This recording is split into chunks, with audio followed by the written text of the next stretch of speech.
Hey, what's up, everybody? Aaron and Austin, Arnold. I'm already confused again. Guys, we are twin brothers. We have a YouTube channel, Twitter account. We drop a video. How many of you know AltCoin Daily YouTube? Okay. Don't even need the see? intro. But anyway, we interview notable people in this space. Great to be up here with everybody. Looking forward to a great conversation. How many interviews about Metaverse have you done, guys? Quite a few. We just had Mark Cuban on our channel saying buying land in the metaverse is the dumbest And shit I need ever. a mic because otherwise from here I won't be hearing everyone. Oh, Let me help. hard to hear. Anyway, look forward to talking about all the hot button issues. Yeah, we had Kevin Smith. He just launched feature film NFTs. Gene Simmons on the channel. So everybody's starting to dabble. It's cool to be this early. Thanks. Amazing. So what are your thoughts on Metaverse in terms of its application to the media industry? Application to what? To the media industry. Being a journalist, what do you expect from Metaverse? In my opinion, the metaverse is just the digital extension of yourself. Like I think Instagram, Zoom, all that. We're already in the metaverse. We already interact digitally. What blockchain adds is just ownership in that digital world, which all these companies are starting to figure out. Here's the thing. We're on YouTube, very Web 2, but that's where the audience is right now. It's great to gain new subscribers and more people viewing your stuff on YouTube because it has such a big network effect. Not sure what Web 3 platforms will have to do to bring people over. Maybe it has to do with censorship, maybe it has to do with data, but we cover it on a daily basis. Amazing. So we'll be having an opportunity to interview 5, at least, amazing people today. So I'm happy to invite the first of this kaleidoscope. Bruno, I look at you. Please, a round of applause for our first speaker. And the name of his company is written on his cap. You see, Larvol. And the thing that you want to know about the guy is that he's locked his company for a year in the metaverse. Bonjour. Bonjour. Comment ça va?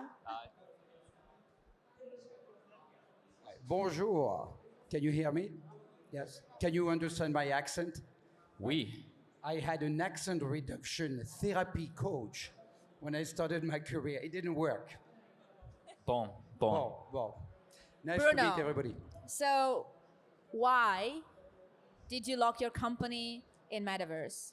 And tell us, what are you doing? In which sector do you work? Yes. It's like First, super I've got serious a quick stuff. question for the audience. I'd like to know how many of them have one of these today, by show of hands. How many of you have it?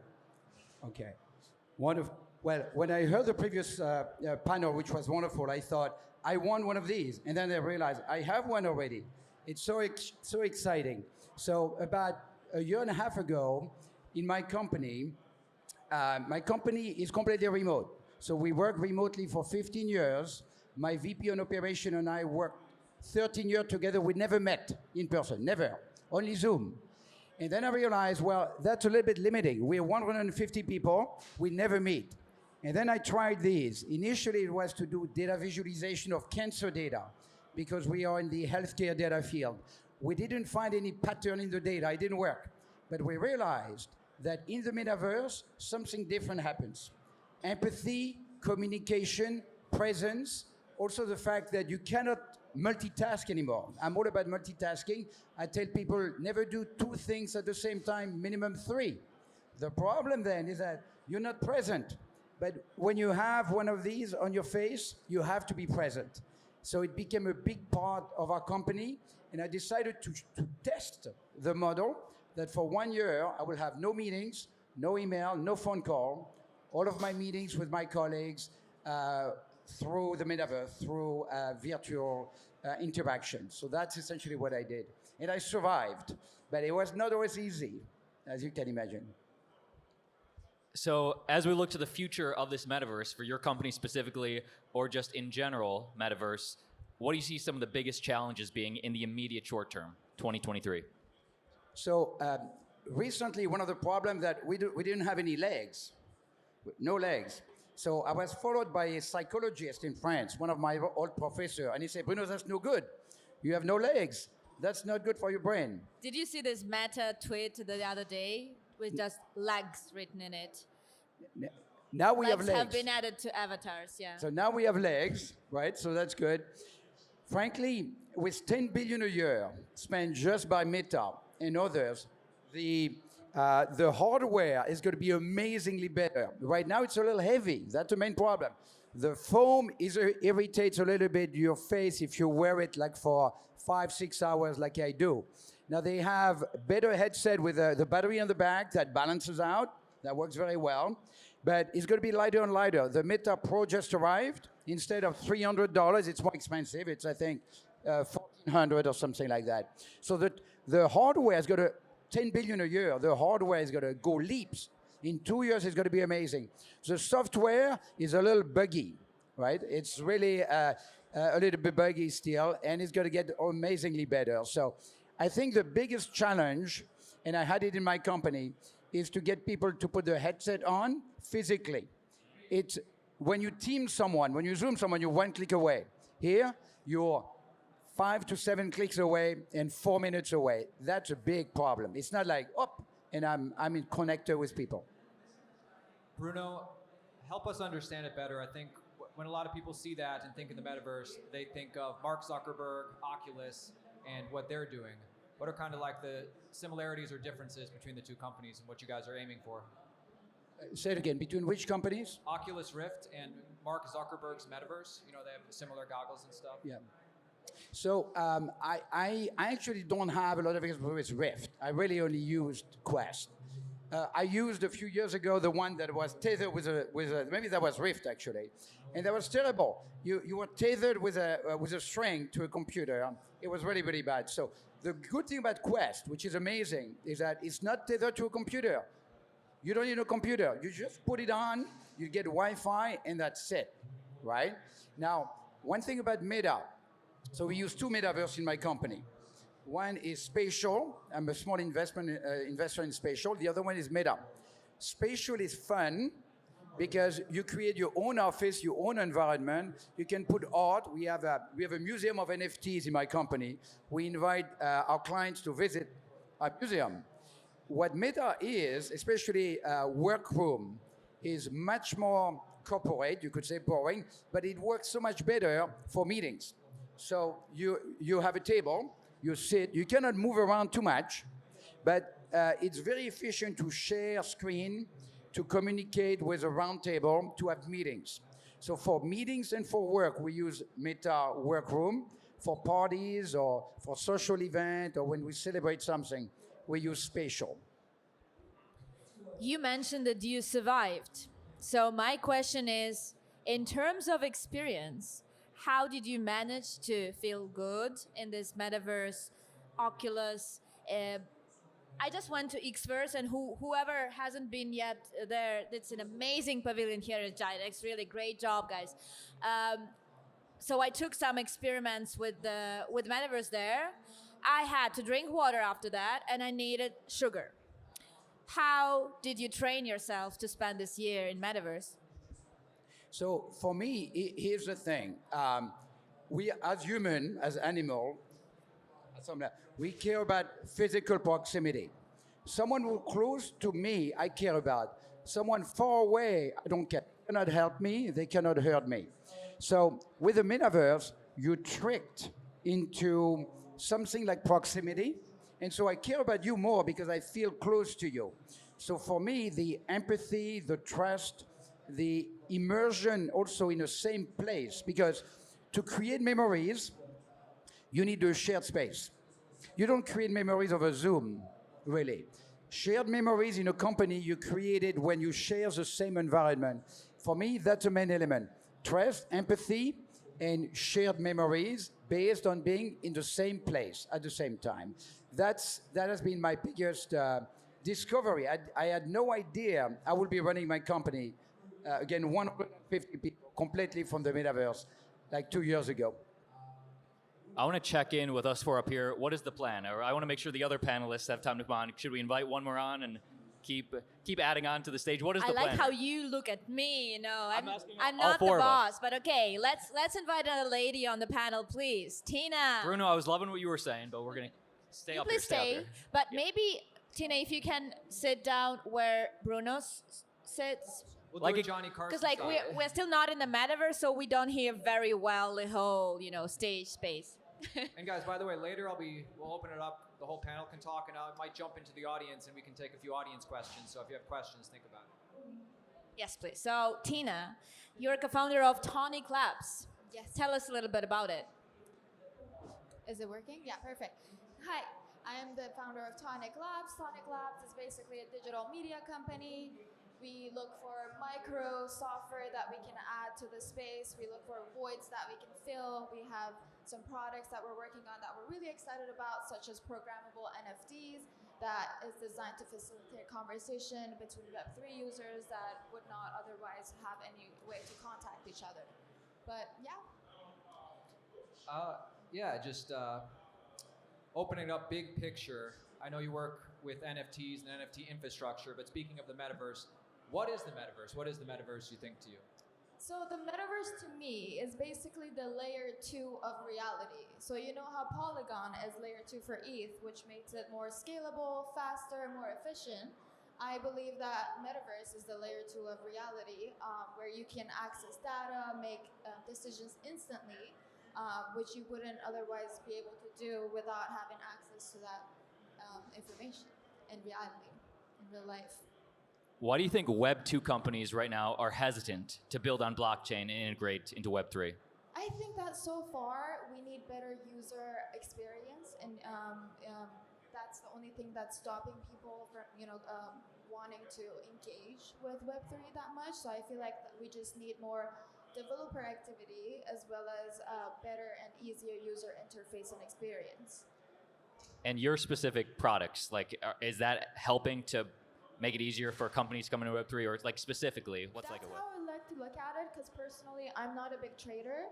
But when I was trading NFTs or looking at crypto, I was getting super confused with charts and everything. So with Decrypt, what I tried to do was make it super easy and to understand. So it's not just like complicated charts that you're looking at, but it's also summarizing stuff for you. It's customizable dashboard, stuff that me as a girl that was super new to Web3 was struggling with. I tried to kind of embed that within Decrypt. And I'm a little bit familiar with Decrypt. It's like an IC Tools. It's an NFT data aggregator, right? Yes, exactly. And phase 2, it will be crypto as well, but phase 1 is NFTs only. We talk a lot about education here today. We know that there are so many developers in the world. Still, blockchain developers constitute a small fraction of those. So how do you see the solution to this education issue? How do we involve more developers to the space? How do we educate them to build this new ecosystem in the metaverse? Well, I believe that, first of all, it is going to happen a little bit organically as well as, big companies like Costco, let's say if they did their membership through NFTs, not just the membership card that you get. And as more and more companies come, more developer activity will be happening. And also, we need more blockchain interoperability, so it would be easier for them to actually communicate with each other and work on different blockchains and platforms. Final question, I actually want to throw it over to Bruno. We do want this to be, I'm going to ask you to ask a question to Tina, if you have one, just because we do want this to be, open discussion, free-flowing. So, question for Tina? Grab a mic. What do you think is the biggest misconception about Web3, or more precisely about Metaverse? And do you think it's overhyped or underhyped at this stage? Well, for NFTs specifically, I do see that it was overhyped, and I do see that dying out, which I think is a sign of a maturing market. But I feel like the technology definitely needs to be hyped. There is so many sectors that it could be used in. So I think that the hype was placed in the wrong place, it was just misplaced, but definitely the hype for the technology should be there. And there's so much that it could be used for. I'm a firm believer in it. Maybe it's right height right now, right? We are early. We are early. So early. Next guest. Okay. Next guest. Yes. Guys, Uh, pick up the next guest, please. We have Rolando, we have Velas. yes, Rolando. please, Rolando. Who's ever the most eager? This is what we want. Yes. This guy's got something to say. Thank you very much. Hey, it's a pleasure. For the folks out there in the audience, how'd you get, or what is your company? So the company is RD, R. Donnelly. It's a global Fortune 500 marketing communications company. Just a little bit of nuggets. We printed the Harry Potter book, for example. We are the largest commercial printer in the world, and we are an integrated solution company for a lot of Fortune 500 companies. Okay. And with the Metaverse specifically, what's the implementation in this next year? So there's a natural transition, right? From being a print company, you have to evolve, and you have to see that there's this natural evolution from print to being a digital company and starting doing print marketing. Then supply chain management comes into play because you have to implement supply chain management strategies in marketing. And then from print to digital, there's a natural translation towards meta, right? And in this natural evolution, there's this capacity to tell beautiful stories, to engage with consumers in a different way. And for us, it's this way of truly bridging this next stage, no? Some marketing, print, now digital, and now meta, no? You're also an expert in sustainable economic policies. So how do you see the development of the sustainability agenda with the Metaverse? So it's a great question. No, I see you have to start by framing the metaverse. No, is it truly a true technological revolution?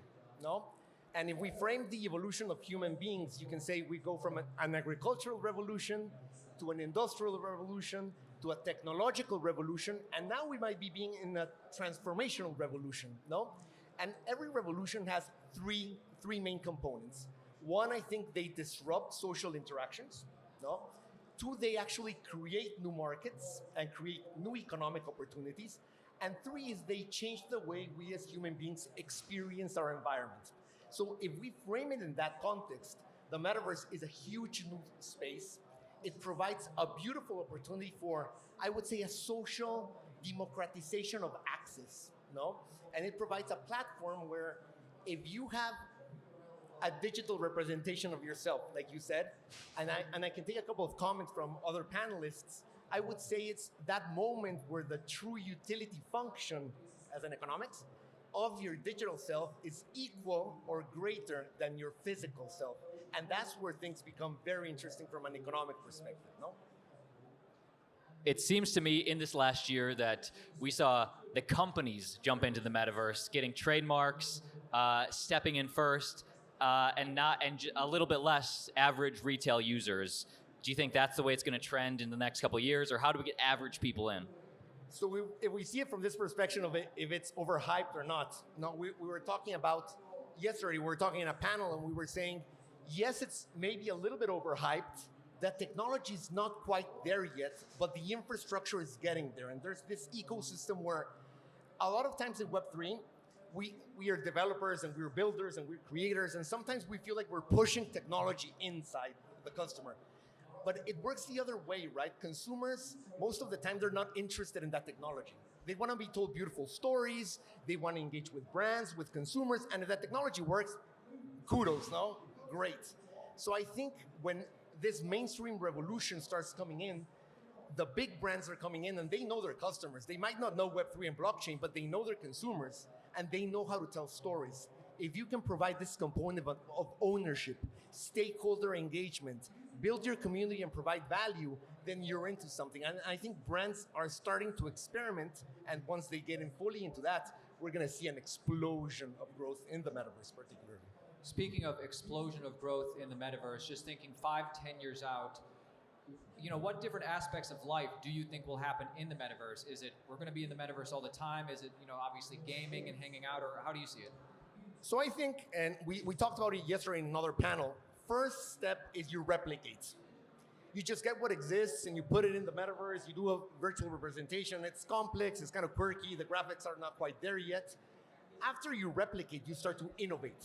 you start create different solutions, right?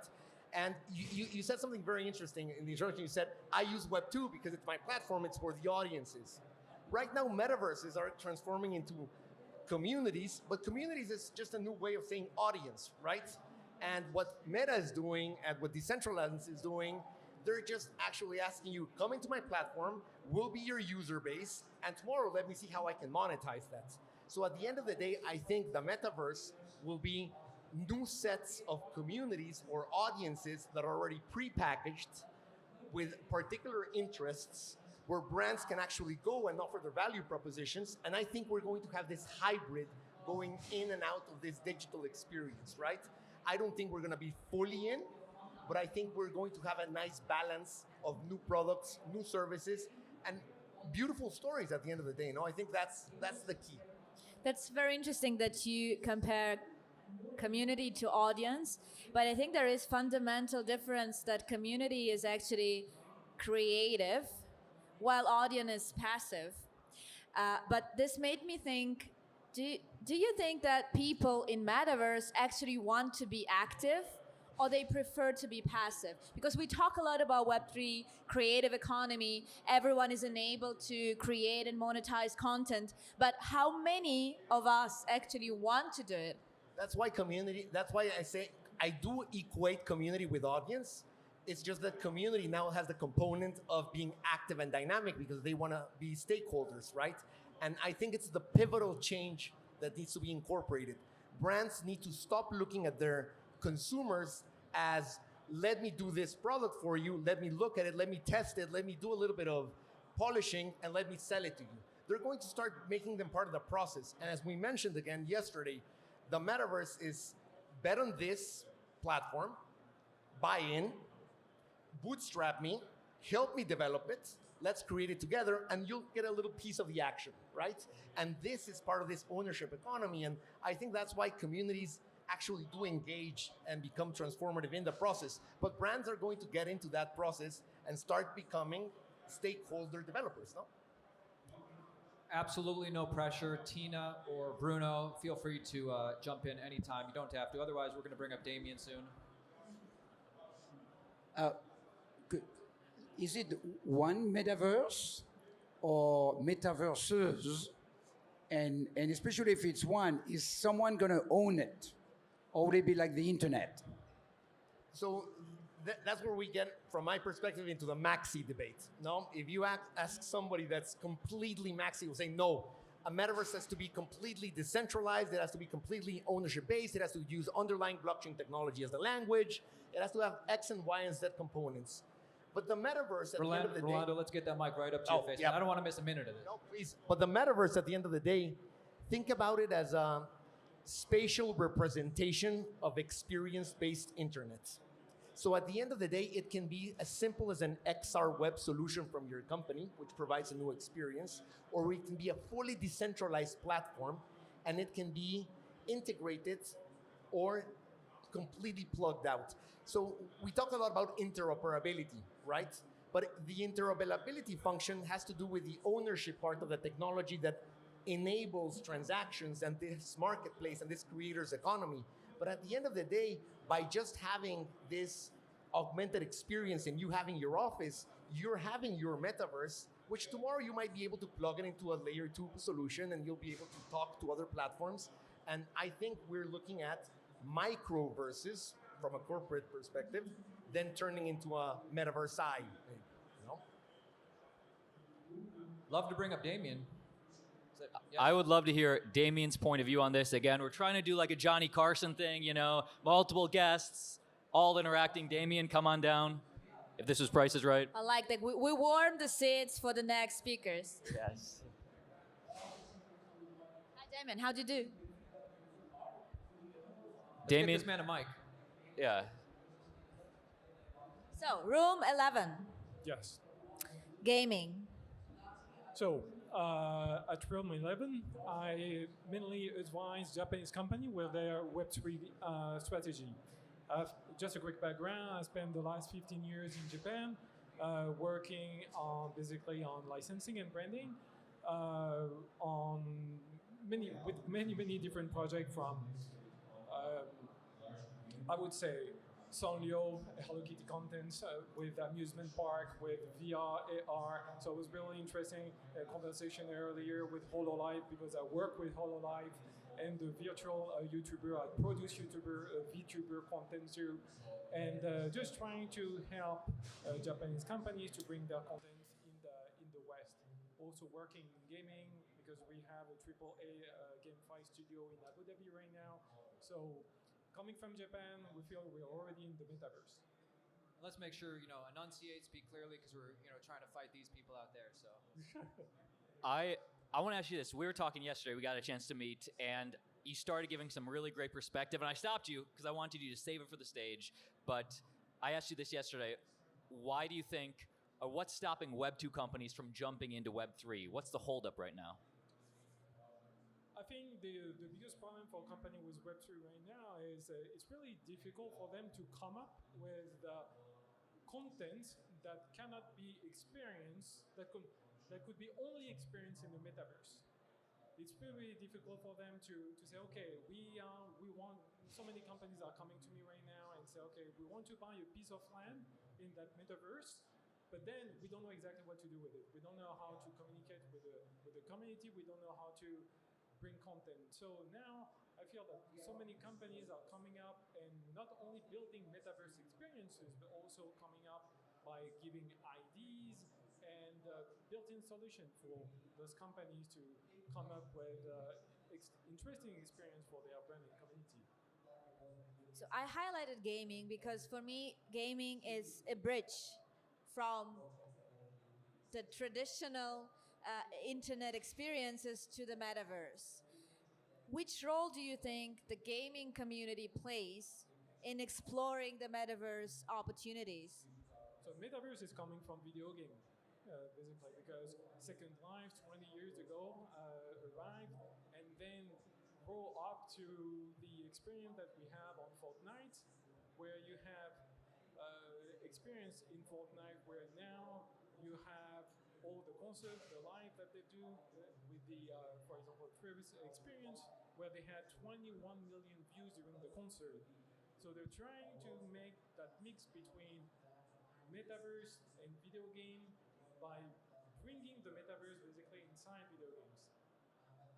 How many people in the audience are gamers? Or on the stage as well? Okay, thank you. I have a question, but after we're going to take it to the panel, keep going. Aaron and I were talking about this yesterday, that how do you monetize if you buy a piece of land in the metaverse for an average person? I'm not talking about a corporation. What is the benefit to me? I'm not charging people to live there. How do I make money? Or right, yeah. It's like, I think we all understand having digital items in the metaverse that, I could sell this on the open market, but a lot of times people talk about being able to generate revenue on the land you own in the metaverse. This might be like too far in the future, but does anybody have any kind of thoughts on that?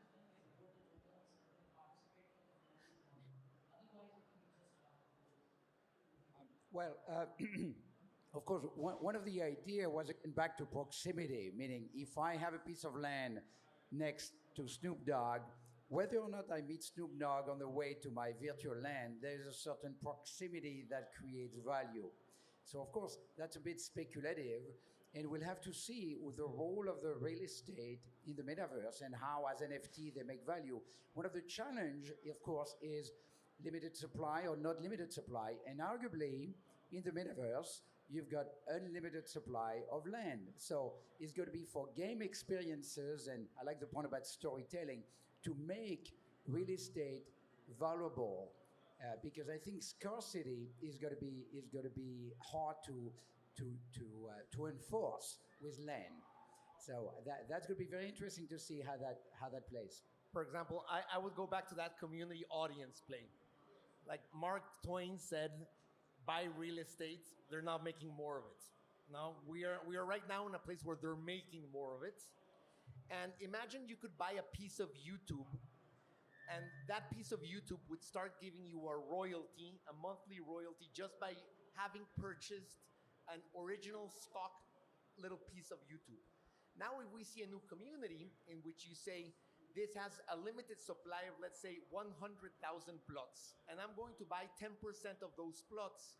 And the utility value of that is that I'm going to get a profit or a utility or a benefit proportional to the 100% of the value of those plots. That could be a model where you could actually monetize as a community by saying, jump into this project, bootstrap it, and tomorrow you'll get a revenue share of everything that this new metaverse generates. For example, that's the revenue stream. Or the other is through NFTs. No, that's how they're working right now, is buy the NFT, join the community, you're bootstrapping me, and you'll be privy to merch drops or X or Y or Z utility. So I think the property aspect of land value has to do with proximity, but also has to do with how much you can extract as now being shareholder of that ecosystem. No, that would be my take. Another Mark, in your recent interview, Mark Cuban actually said that buying real estate and space in Metaverse is the dummiest thing you can ever do. How many skeptics do you meet while interviewing? Do you think that this is something that is a very, discussable point of the Metaverse? Or not the most one? Well, the thing that we try and do on our channel is bring in many different opinions. You don't have to agree with us, but you need to have a strong opinion because that's what we like. If you have a point of view and you can back it up. Now, Mark Cuban's a big Ethereum person. He's a big crypto investor, but he's very skeptical about the metaverse, essentially saying that, yeah, he was an investor in tonicLABS, the Bored Ape other side metaverse, but essentially it's like a pass to a club, right? Oh, we're all the same club, we all have land. But other than that, if you're buying land, you're an idiot. Now, we just listened. That got written up by all the CNBC and the Bloomberg stuff. If you guys were sitting with Mark Cuban right now, what would you tell him? It's wrong. Why? For me, the metaverse is really a way to just be myself, a safe place where I could enjoy the content I want and experience I can only find in the metaverse. It's really one of the only way right now to really be yourself and the person that you want to be. Mark Cuban would say, and for those reasons, I'm out. But I like it. Anybody else?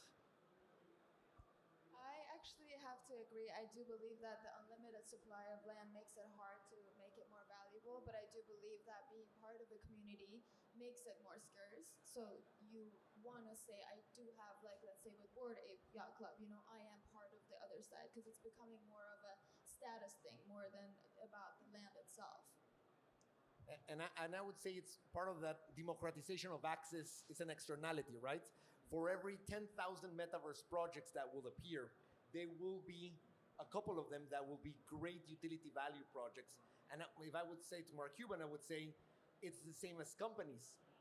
They can be 20,000 companies. Think about it as investing as a shareholder in one of them. You will actually see, and you'll say most companies do not have value, but if you actually weed through them and find the 2 or 3 of them that can provide you that, then it's like investing in a company. If I would have been able to invest in the Fortnite a couple of years ago, a little nugget of it, I would have bought it immediately, knowing what it could have given now. No? Metaverse definitely is democratizing access, but also it creates risks related to this democratized approach. What we see with Web 2, with Facebook, and with everyone being able to say whatever they want on their platform, can be seen in Metaverse as well. I've talked to some platforms that, for example, they have users who buy land that basically not allows others to buy any land around, because they're buying small pieces around and blocking others' access. Or there are others who, buy land in form of swastika. So how do we protect the space from this, bad actors whom we still want to be part of the community because we want to democratize access, but we don't want this to be part of the metaverse? How do we protect the space? So I was in one of the Meta environment, walking around, and there's a message from Meta, from Zuckerberg, saying, "We're watching you. We are looking at what you're doing. You better behave," right? So censorship, in a way, on the metaverse, the fact that we are watched, and if you breach the terms of services, your avatar could be banned. So if the metaverse is owned by Zuckerberg or others, obviously there's going to be a lot of pressure to, and to a degree appropriately, make sure it doesn't become too much Second Life with a lot of untoward things happening and even sexual harassment and so on. So it's going to be very interesting because the metaverse, whether it's a private metaverse owned by Zuckerberg or someone else, or more like the internet, that's what, to me, is going to answer your question. We obviously don't want terrible behaviors or communication, but then that means we accept that it's going to be a curated environment with some level of censorship on behavior, which is tough because you can censor a bulletin board or Twitter, but if I'm on the metaverse interacting with someone in real time, how do you monitor and sort of regulate that interaction? I want to make sure all our panelists get up here, have a voice. We have one more, correct? And I'm not sure how to pronounce your name, but Megha, Verma, Lila White. Please Yes. welcome. Please, coming up. Yes, thank you guys. Yes. Round of applause for the complete composition of speakers on our stage. Guys, we saved, I don't want to say best for last, but we're going to make sure she has equal time as everybody else, because everybody's equal in the metaverse. But thank you for joining us. Would you just go over your company and how your company's implementing?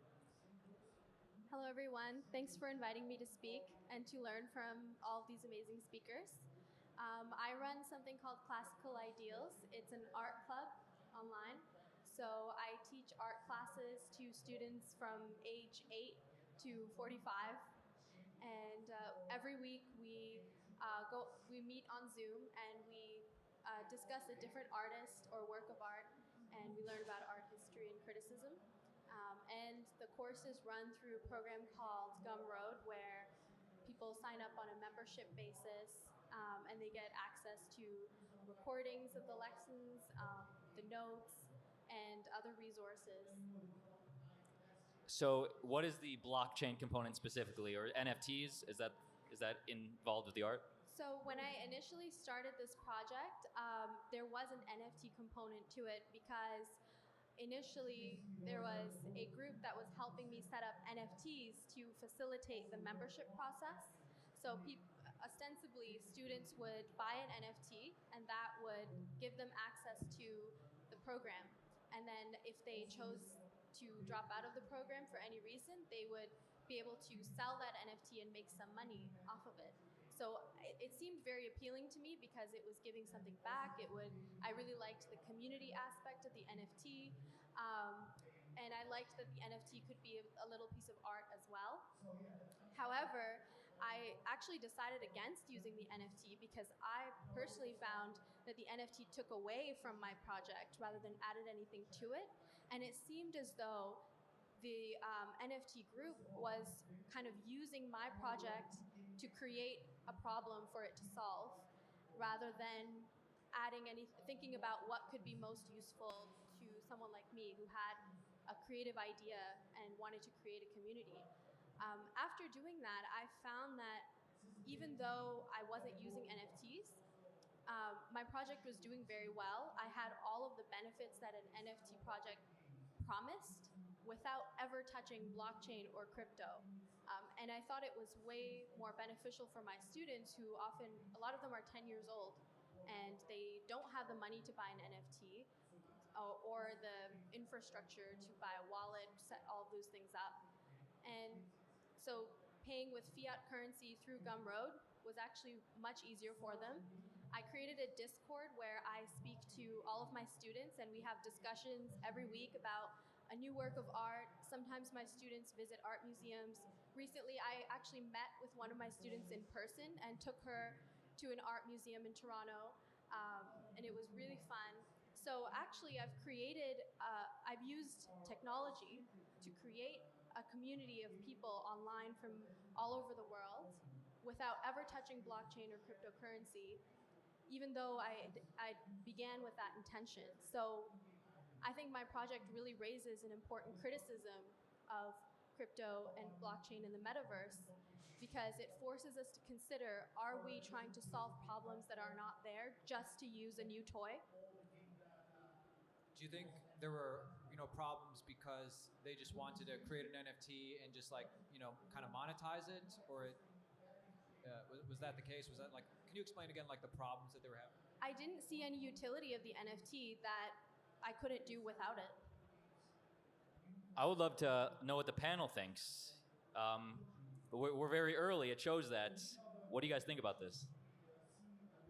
I like how we added this grain of skepticism in the end, like really applauses for the organizers, because I think this is the most important topic that we can actually raise, to be critical. Because when we talk only about, oh, blockchain is just great, NFTs are amazing, everything is just so cool, we'll live forever and everything will be amazing, and then we have all the issues that we have in the world right now, and somehow blockchain is not saving us from this. So I think criticizing anything analytically, thinking about this is extremely important. So yes, please, whoever wants to add to this point that Megha raised. Before you jump in, Bruno and everybody, and I do want to hear what you say. Like, is there something? Do you have any thoughts? Like, going forward, is there something that needs to be tweaked or changed, or you think it's just kind of too far off? It's just nothing in the immediate term could change to make it worth your while.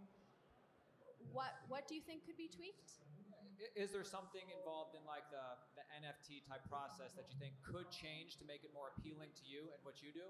Or at this point in time, you think it's kind of too far off? There are a few things that could be changed to make it more appealing. So one of them would be to make them more affordable for like younger people, for people who don't have as much money to spend on NFTs. Another thing would be to remove the gamification. I've heard that word said so many times, and instead think about how in the 1900s they had the Paris Expo, and they had really beautiful illuminated tickets that everyone would get, and they could keep them as a memento, like forever. And when I initially saw NFTs, I saw them kind of like that, like selling a membership, and then you have like a physical ticket. It's actually a very beautiful piece of art. And I think a focus on beautiful art rather than, so when I was working with OpenSea and I was looking at other projects, there was like Boss Babes, the apes, all of these things. I noticed that a lot of them didn't really care about how good the art was. They cared more about creating as many sections as possible so that they could, and categories, so that they could create like artificial rarity in the different pieces that they had. Only 3 of them have a red hat on it, so that it would sell for more money. And to me, that seems very insincere as someone who's an appreciator of art and artists. And I always stay away from things that are insincere because I think it poisons the whole project. So if NFTs were focused on being created by real artists, and it was a genuine piece of art, it was more affordable, I think that would attract me more toward them. And if they offered some benefit that I could get from it that I couldn't get through already available technology that works with fiat currency. So for example, maybe a way for me to preserve my intellectual property so that if the program that I use now, Gumroad, suddenly decides that it finds my content offensive, I don't lose the more than 40 hours of lectures I've recorded so far. Ronaldo, you're marketing the blockchain space, right, for your clients. So how much do you think there is this FOMO among people who maybe don't know yet what is the problem, but already search for solution? I think it's part of the inherent problem, right? Blockchain is a beautiful idea, and it's a game changer, right? But right now I think we're still, after this great movement, we're in the replication phase. Rather than truly disrupting and innovating, we're just trying to bring in new ways of solving or addressing the same problems. We're not actually trying to figure out how to change them. So if you take CEOs, very, very, very fashion forward towards the metaverse and blockchain and Web3, and they go down because they know the vision. They go down to their C-suite, and there's like, we gotta get me into this, get into this and jump right in. And then the C-suite team sits down, and the CMO is looking at the CIO, and it's like, is this your job, or is the CTO's job, or are we monetizing this? How are the KPIs gonna work? And then it becomes an issue, no? So what they do is they just hire someone that kind of knows and tries to experiment this. And it's a natural way of getting in. And as we were discussing also yesterday with a little bit more of a corporate way of approaching enterprises, you have to keep the machine running. So you have to keep your traditional marketing strategies. You have to keep your traditional path that monetizes, but you can start upskilling.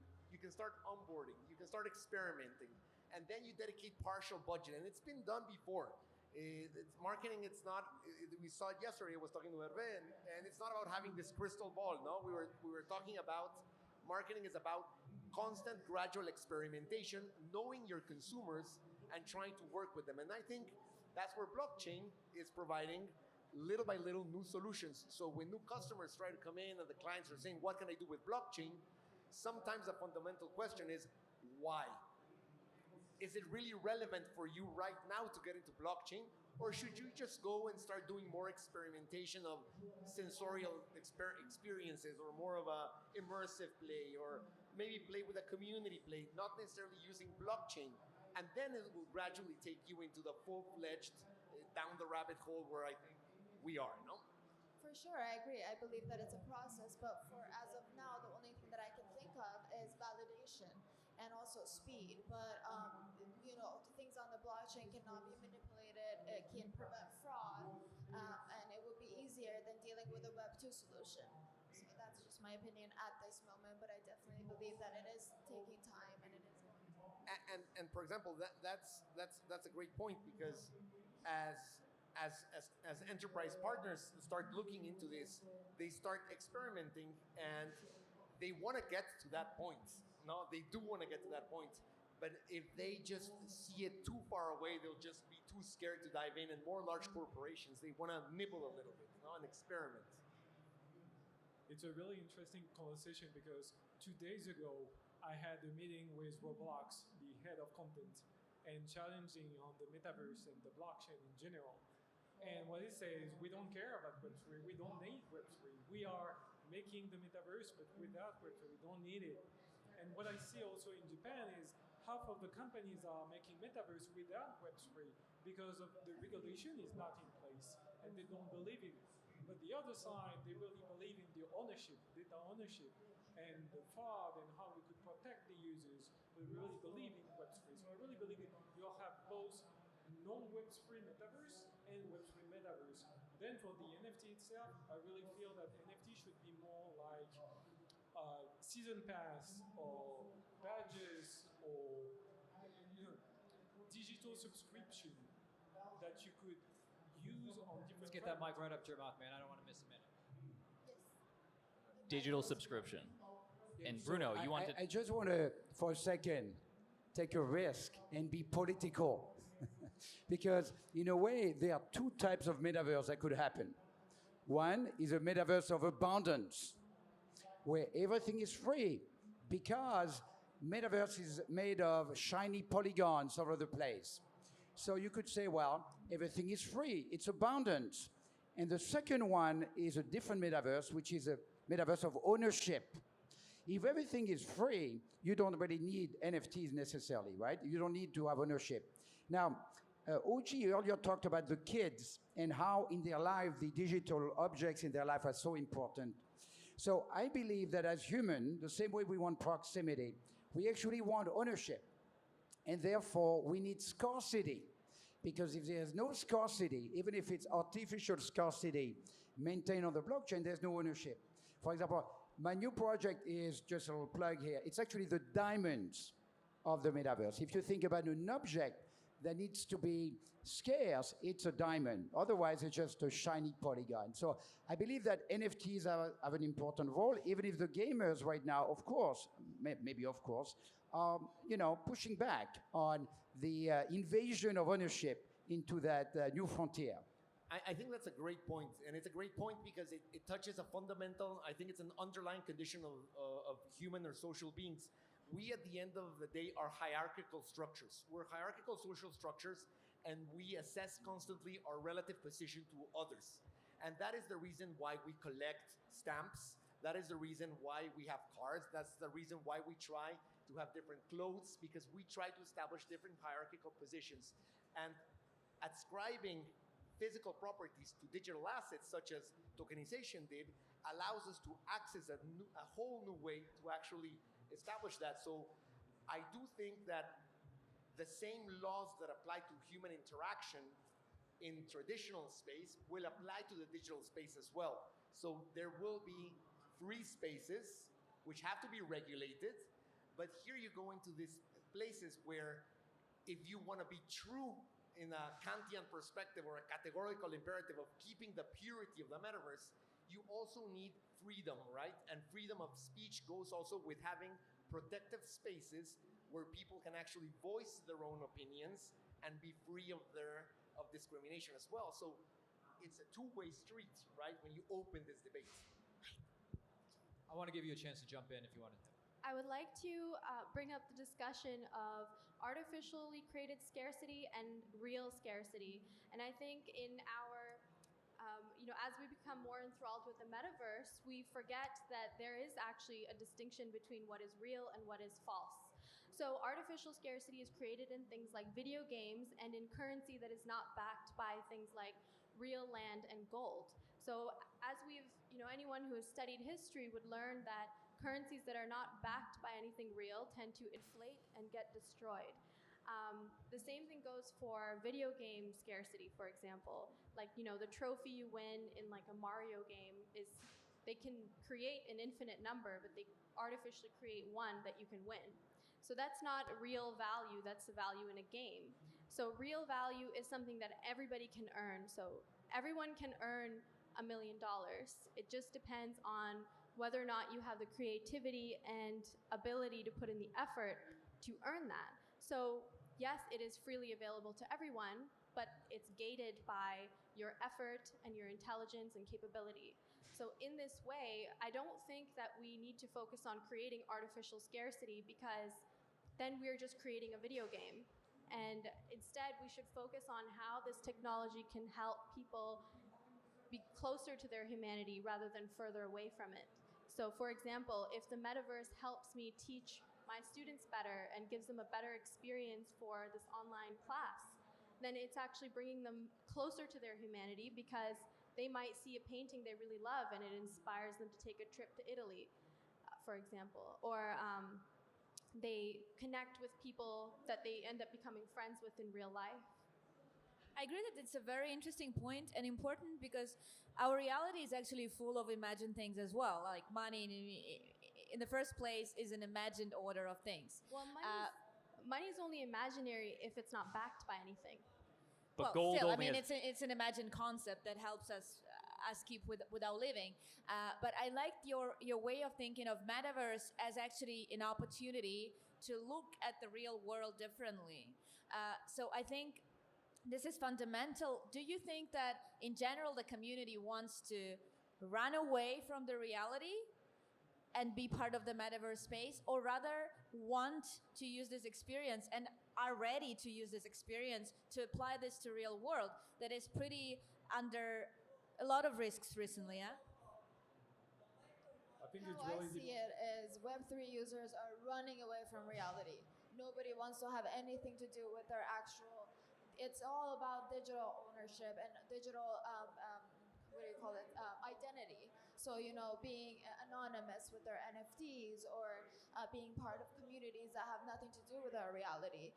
And every project that I've seen that is completely replicating something from reality to the metaverse, you don't see it doing that well, because we're looking for innovation, originality, something that you're not seeing in your everyday life. So that's my opinion.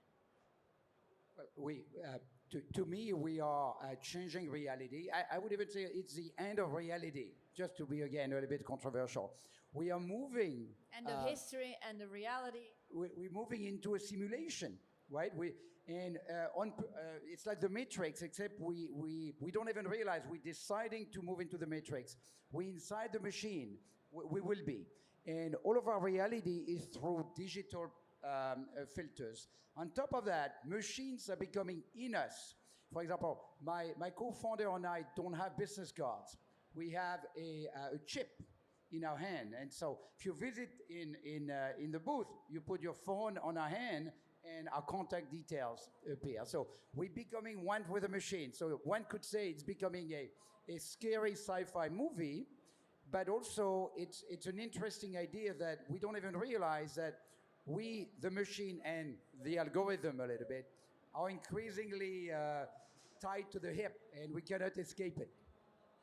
I personally think the problem is semantics. It's mental architecture, right? When we throw concepts like reality.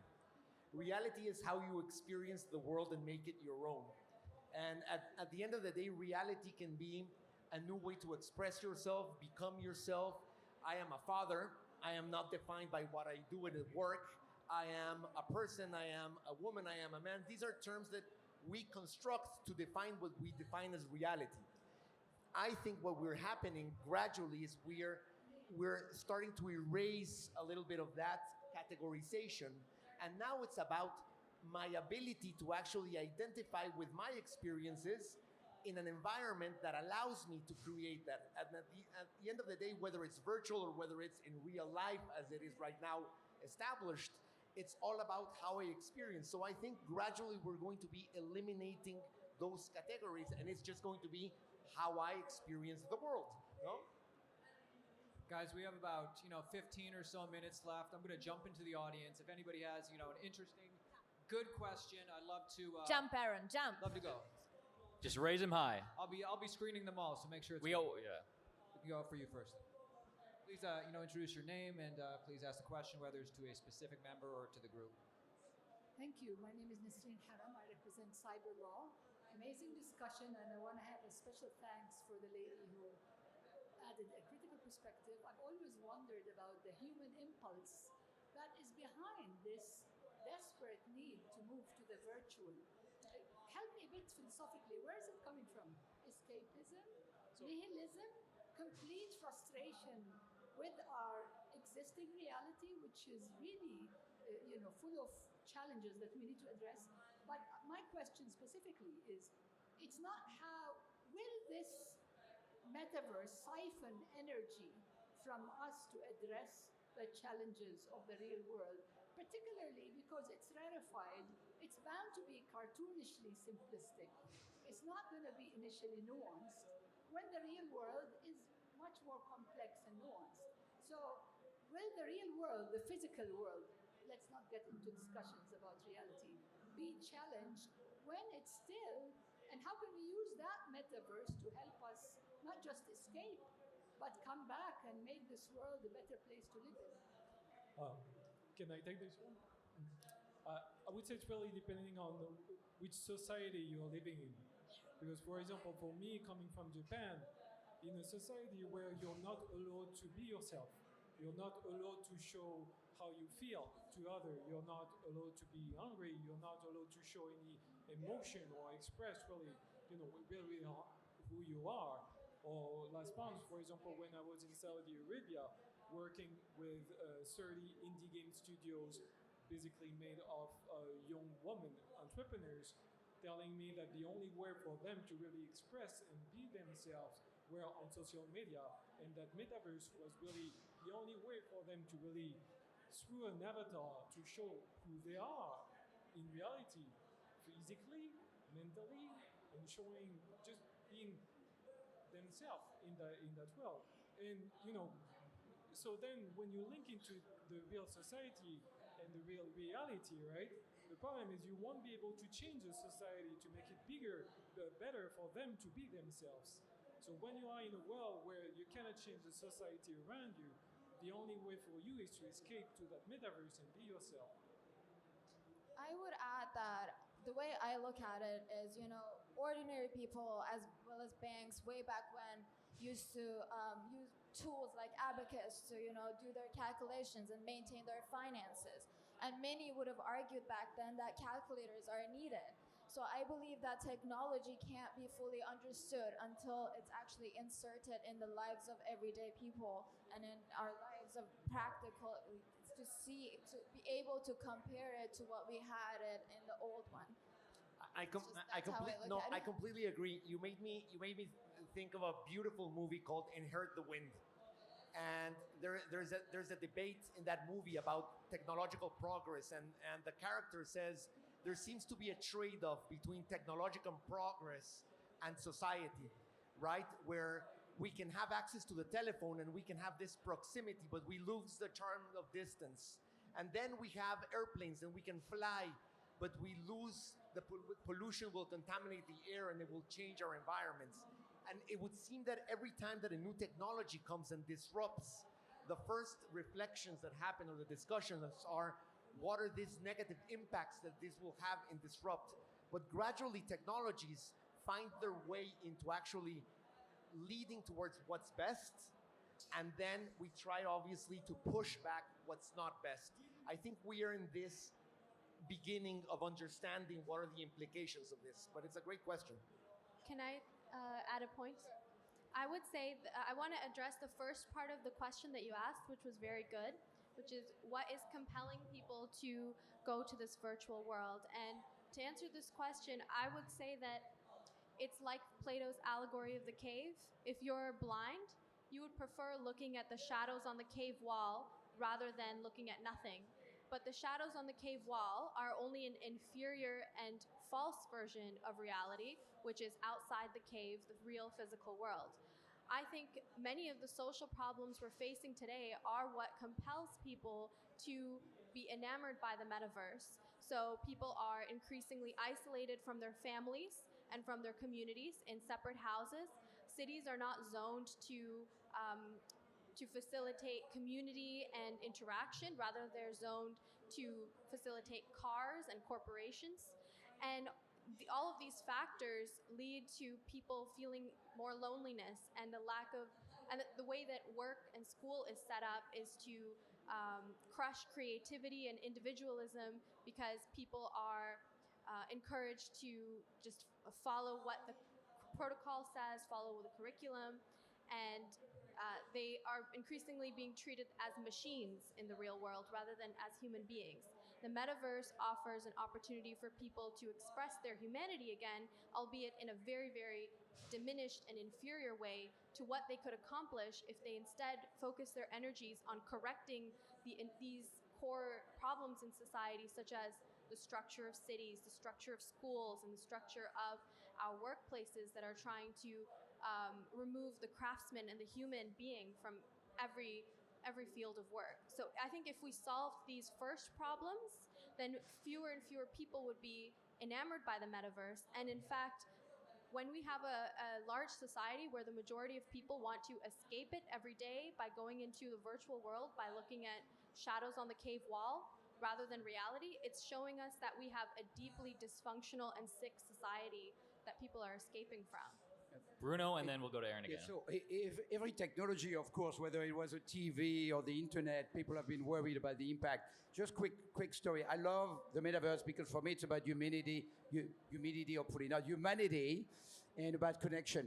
My father-in-law has Parkinson's disease, and he always wanted to go to Tibet, and now he is too disabled to go to Tibet. I put the headset on his, and he visited part of Tibet. And I know another old person wanted to go Megha, and she couldn't. She was too old, but she could put the headset on, go to Megha. I've got a coworker who wanted to immigrate from a certain country. He couldn't, but he could immigrate to work with me thanks to the metaverse. As every technology, it could be used positively or negatively, and the more powerful the technology, the more it has two sides. But I think that the metaverse is actually, I go back to an earlier point, undervalued because it's so easy to make fun of it. And it's such a thing that people associate with children and gaming. So I think the impact on society is actually undervalued. And I hope that many of you today, based on this conversation and the previous panel, if you don't have one of these, it's really a great investment to just understand and experience it yourself. before I'm throwing it back to you, Aaron, just a bit of irony. The word digital actually comes from digitus, that means an index in Latin. So it's something that we can touch, and now we can't touch it anymore. Back to you, Aaron. All right, our next audience member, please introduce yourself. Our next panelist and audience member, the great Scott, please introduce yourself and let us know if you're addressing a specific person or the group, and ask your question or comment. So my question is, first of all, this is the conversation we should be having. So I'm very thankful for this in your conversation too, because what's happening, if you think about it, the problem we have is human condition. And this human condition is what we're about. And there's no question taking us out of reality. Because remember, the only thing that's real is us talking right now. Everything else is an illusion. 2 minutes ago, 2 minutes from now, right? But what we do is we tend to get locked into our thoughts and have this place that we go to in our brains. And this technology facilitates that. That's why I'm actually kind of from the point I'm saying, wow, I think consciousness, because number one, everything we're doing here, our only job, everybody in this place, is to help consciousness unfold. That's it, right? All this other stuff is great. But we're now at a point where we have this problem of human condition, and we're lost in thought, where people are looking and he's trying to escape, and we're missing reality. So this is a very, very, very important discussion. I wish we would have more of these, and this would happen. Now, as far as one question to you, Peg. The thing about an NFT is it's a contract. It's a smart contract. At the end of the day, that's it. How the humans decide to use it, we can use it. It can be a free contract. It doesn't have to be paid. The rarity, when you talked about the blue hat, the red hat, the important part of that is I can put rules into that NFT that controls those hats. Those hats are identifiers basically for a set of things that can happen for me that I buy that token that has something else. So our biggest issue with all of this is this idea that we are trying to escape reality when we need to figure out how to make this technology positive, because there's so many easy ways to take us down in a very, very, very negative space. And I really encourage everybody that we need to not just focus on all the cool stuff that we can do this, but what it does mean to humanity, because that's where we're at right now. So how do we bring a positive consciousness into the metaverse as something of real value for humanity, and not get stuck by the algorithms that make us think things are cool? And that's why I say, when you look at TikTok, very frightening what it's doing to society in a sense, and we all have to be there. And so I'm thankful for you for having this conversation. I'm thankful for what you just brought up. Just had to throw my 2 cents in. Thank you, Scott. Aaron, Great perspective. Raise your hand if you want to be in the lineup. Go to you after this gentleman. All right, please introduce yourself. Let us know if you're asking somebody specific, and ask your question and make a comment. My name's Pete from Yield App. I agreed with what you were saying about land. Am I loud enough here? Trying not to kill myself in here. Yeah, obviously there's infinite land, there's going to be infinite projects, most won't survive and all that sort of thing. But I agree that if you look at, say, Alluvium as an example, I think that's a promising case where people can own land, and as that project goes, and once that game is released, and if it's profitable, people who have a stake in that company will be getting dividends from that. So my question to anyone who's interested really is, for all these projects that are coming out, and I think gaming is obviously at the forefront of bridging the gap between the old and the new here. You look at Amazon, they dropped 200 million to make the biggest game ever. I've been a gamer since day one, and I played that thing for one night and I knew it was a flop. So what do you guys think is the hook to create Web3 games that are actually going to be legit and not just a Ponzi? What will make Web3 games playable, bring in the masses? I mean, I'm no gaming expert, but from what I've been hearing from the gaming community is that what they really don't like about, because it's no wonder a lot of them don't like NFTs, but they're saying our problem is that most of these NFT projects came in and got all these funds for a game, and they weren't gaming experts, and they tried to create this game that was not basically something that an expert gamer would like. So what I would say is gaming companies would actually be involved in this, not just an NFT project that decides to build a game. I think it's a very cool question because right now, gaming as we know it, you can look at it from two perspectives. If you're a company and you're trying to bring a solution to your customer, we tried media, right? A Netflix, and you binged content and you came with a new series and we watched it the whole weekend, and then came Monday, 2 weeks passed, and it's like nothing cool's happening. I'm losing interest. Gaming is incredible, right? Because it has this capacity to maintain users completely engaged for hours and hours and hours. The question here is, why are users being engaged for hours and hours and hours? One, it is fun. Two, you actually build relationships because you're building your community, no? Web3 is giving you this ability to exchange goods and services. So I was a big Diablo player, no? I would have loved to be able to take my armor that I spent, I don't know how much money in that, and then take it out somewhere else and sell it to somebody else, and then that would have been great. No, I can't do it, but now we're seeing this evolve. So I see that gamers also have to, or something that will happen is gaming will stop being all maxi gaming, and gaming will start becoming more part of day-to-day activities. How I experience, have fun in the process, and companies will take advantage of that by saying, this is a way I'm going to be able to keep my customer engaged longer and longer, and then feed them through that pipeline my value proposition as a company. I think gaming is there, and it's the most important part of that's coming. So I'm actually I'm owning a AAA GameFi studio that we set up with executive from Ubisoft and Wargaming, and the way we approach it is through MMO game. So we are planning to do a AAA MMO game that will be PC first, then console, but the Web3 part of it would be actually the auction house. Because now the biggest problem the most MMO have is the black market that are used by, you spoke about Diablo and even World of Warcraft, where you have all those people, especially in Southeast Asia and South America, doing everyday farming gold and selling their gold basically on the eBay or sketchy website, and don't really have any secure solution to monetize this aspect of it. So what we are trying to do is bringing them a safe place so they could trade their assets and make money from it, and giving just the choice to users to interact or not with the Web3 side. So we are not trying to force them on, you need to use the Web3 side. If you want to make money from it, then you have the possibility to do it.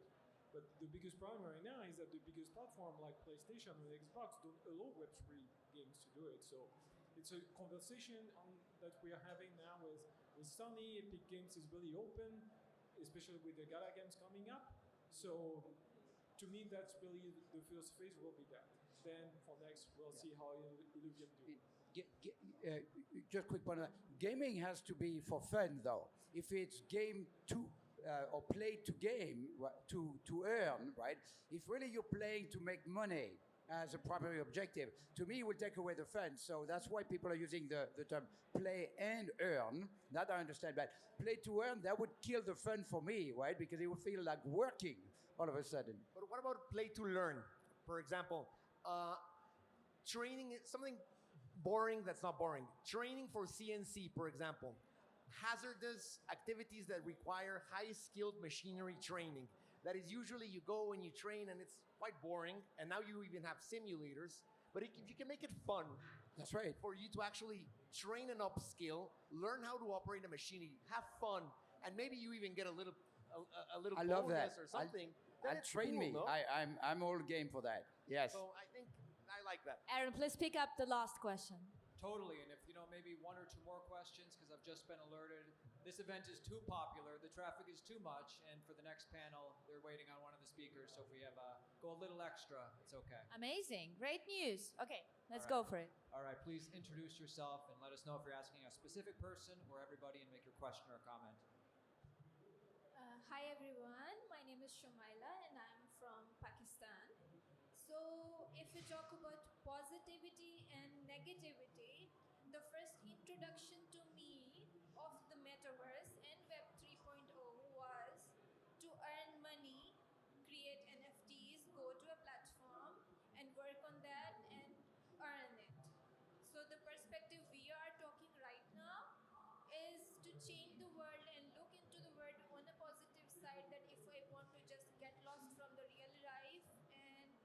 my own box to have some peace or happiness or to play a game.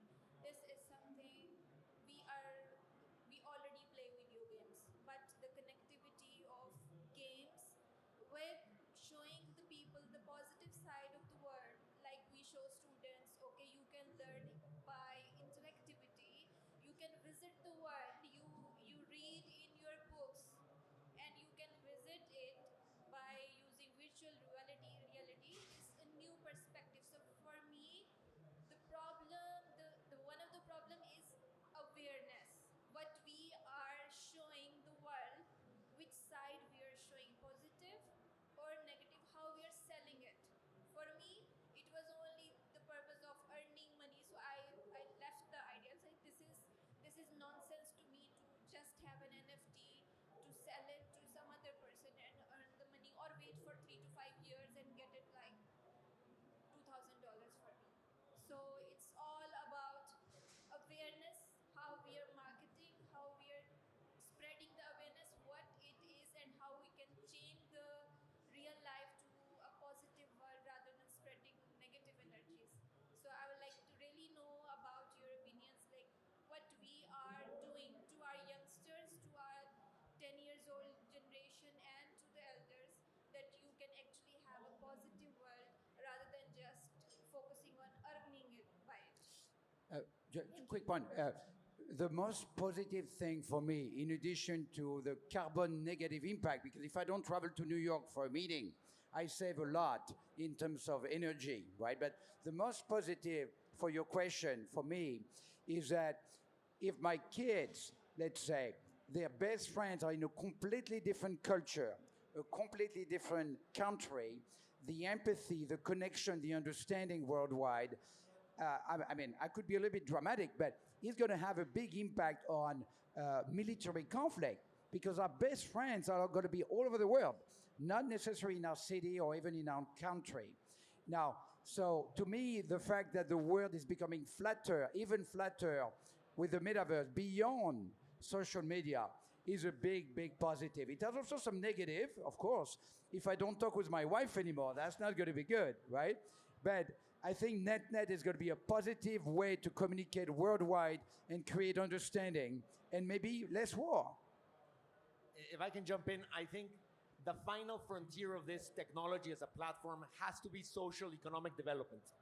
And I think the beauty of this technology lies exactly in its ability to go to developing economies and create novel solutions where there's currently rules of the game that are set against certain players, like financial inclusion with banking, with KYCs, access for financial inclusion as platforms, being able to tokenize in a region your property as a coffee plantation to be able to leverage liquidity from investors worldwide to be able to export your crops, being able to use education platforms where you can actually use and have traceability of where the funds are going for social development. These are a lot of the second tier advancements that we have to push for right now because the technology always is incubated obviously by disruptors and it's pure technology and then it gets early adopted. And now we have to go and see how we can distribute that technology and actually make it accessible for all. So if you ask me what is a great way that companies can leverage also data and this technology, let's take banking in Africa. A great company that is utilizing another way of assessing risk to provide credits to people without collateral. How do they do it? They take your cell phone and they look at your activity and what you do, for example. And one of the features that the algorithm classifies you as a credit-worthy subject is whether or not you have a gaming app. Because if you have a gaming app, then there is this association that you have certain set of skill sets that make you more trustworthy because you can process risk, you know what it is to lose, and you know the benefits of winning. And it's not a perfect model, but it allows you to have other data points that could be used for the betterment of society. So I think that is the next step where we have to focus all the energy with this technology, these environments. That's where it should head, no? If I could just give my 2 cents, another thing that I liked what Scott said was it is just a tool. So just like the internet is a tool and you can make money with the internet, there's a lot of negativity on the internet, but a lot of positivity too. I think the internet leads to more positive than negative, but it is, for me at least, up to us as users to decide where our attention is going to be and what projects we want to support, because it is early. And the dApps and the applications being built are being built now, so it's up to the individual for me. Agree with everyone on the panel. I would love to add that decentralization in general, decentralized technology enables diversity. And this is something that is extremely important if we want to build a sustainable future, because we are a little bit biased toward this Americentric vision of the world, and the whole centralized Western world is informationally bring everyone toward this Americentric vision, while decentralization in all its implementations, from blockchain enabling financial inclusion to decentralized remote teams that work on decentralized projects and are being paid with cryptocurrencies that are not related to any financial system of any country, enables an incredible diversity and inclusion within teams that create completely new products, completely new ideas, completely new narratives, just because they are not biased around what they are seeing around themselves in real life. And this became even more pronounced during the pandemic, where everyone was locked at home, but we actually at some point became maybe even more open, because we had this access through digital world toward different views, toward different visions, toward the eyes of the other that we could use being internally in this metaverse space. All right, please introduce yourself if it's to a specific person and make your question or comment. Hi, my name's Joe. Thank you guys for a great chat. Just a quick question. Someone had mentioned that NFTs are basically just a smart contract. Typically in a conventional contract, if one side doesn't uphold their end of the bargain, a judicial system comes in and then can sort of sort that out for both parties involved. Given that smart contracts are so new and judicial systems globally might not recognize them to the same extent that they do a conventional contract, how much of a hindrance do you think that is in the adoption of smart contracts for things like title deeds, plane tickets, tickets to concerts, or any sort of commercial agreement between two parties? So wait, so just to clarify your question, it is a centralized contract can do things much faster? Or? Well, in a centralized contract, when somebody doesn't uphold their end of the bargain or their side of their service, the other side will probably take them to court. If their contract is a smart contract, it might be more difficult to do that. Because the courts might not recognize a smart contract as much as they would a conventional contract. That's basically my question. So I think you would have to separate both, because it's the same as a contract. When we call contract, we just mean an automated process in which certain conditions meet other conditions and provide an action, right? If A and B happens, then do C. And that's just an automated process. The actual back part of it is, how do you actually use it for the betterment of the regulatory environment? So let's take notaries, for example. When you go to buy a house and you get a public notary to certify, what you're actually doing is, you notary, trusted individual, have the authority buyer representative, which is the government, the central authority, gives you this representation through a seal to actually validate that the contract is original and that everything that in the contract was stipulated is true. Blockchain solves that trust issue because everything that's recorded, it's immutable. So loud. But then you come into the place, okay, it's immutable, but who is giving me this recognition or validation? And it's a central authority that will do it. So notaries, when they introduce blockchain technology, it will be accompanied by the regulatory process and the legitimacy that a notary can actually provide by witnessing that that contract is structured. It's the same with fiat and cryptocurrency for payment of taxes. No? When you actually have the ability to pay your taxes, then that's when you have the central recognition that you can utilize the currency. No? you could pay it with whatever you want, but if it's not recognized by the central authority, then it has no purpose being utilized in the system. So I think rather than saying, like in tech, in medtech, no, robots are going to replace surgeons, is robots are now being used by surgeons as a tool to become much more efficient. Love that. Aaron, do we have any others? Yes, sir. Yes, sir. Are you ready, my friend? Please introduce yourself. And so I have read in an article describing that information itself is reality. So Please talk to the mic. sorry, Thank you. sorry. So it says that at quantum level, we could figure out the fabric of reality if we could actually measure the precise information without the randomness. Like if we get the precise information about anything, we can figure out the fabric of reality. So when we consider the digital space, we have the capability of having the precise information. We can have the precise information without the change of probabilities. So the question is here. So do you think Metaverse is the next phase of our evolution as a species? The next phase of our evolution, or is it beyond that? Is this the next phase of the cosmic evolution? Could you repeat that for me? I didn't quite catch it. No, it's if quantum processing and quantum information is actually going to, this is how I get it, it's going to a place where it's actually changing the fabric of, I would say, society, or how we actually live as human beings. Will the metaverse actually have this transformational impact? I have an idea That's what about I that. understood. Yeah, that's a great explanation for it. And there's a concept in psychology called the Sapir-Whorf hypothesis that's useful for understanding this. The hypothesis says that the structure of language influences the way that we think. So if we consider smart contracts, as Scott mentioned earlier, the metaverse is all about helping our consciousness unfold, in his words. Then we can consider the metaverse and blockchain as a kind of language by which human beings can express themselves in a different kind of medium. So if we follow the Sapir-Whorf hypothesis, it would mean that expressing ourselves through the metaverse would influence the way that we think and have, I guess, a developmental influence. And we can see that just in the difference between typing and writing by hand.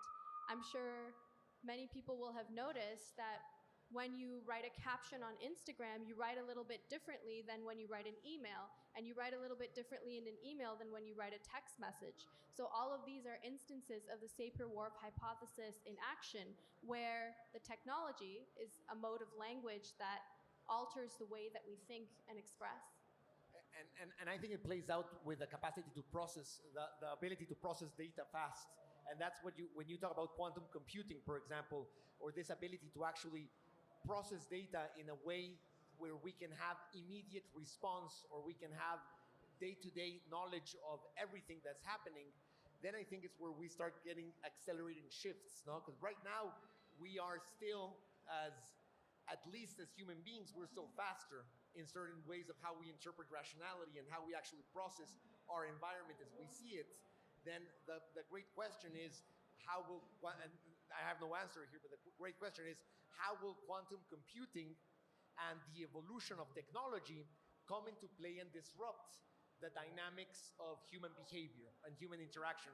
That's a question I can't answer right now, but I think it's a great question to debate. No? But also coding in the end is the most universally accessible language. So it's also a language, and this is something that is very important for the tech, because this enables everyone who is able to read the code, to access the code, and to be part of this without being biased by cultural background with our linguistic languages. Guys, the next panel is ready, so I want to give... Well, why don't we give everybody final thoughts and then... All right, sounds great, guys. Really appreciate the discussion, maybe starting from down the line. Just final thoughts for the audience.